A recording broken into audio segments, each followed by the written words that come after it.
Shukuru wazazi wako wakati wote, ushauri wao umeniletea mafanikio mema.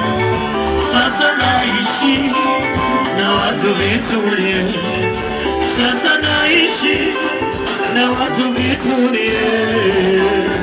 Mungu nilipokosa mimi sina ndugu, sina ndugu, wazazi wangu Paduka Junior, niko nyumbani, najiona kama niko nyumbani.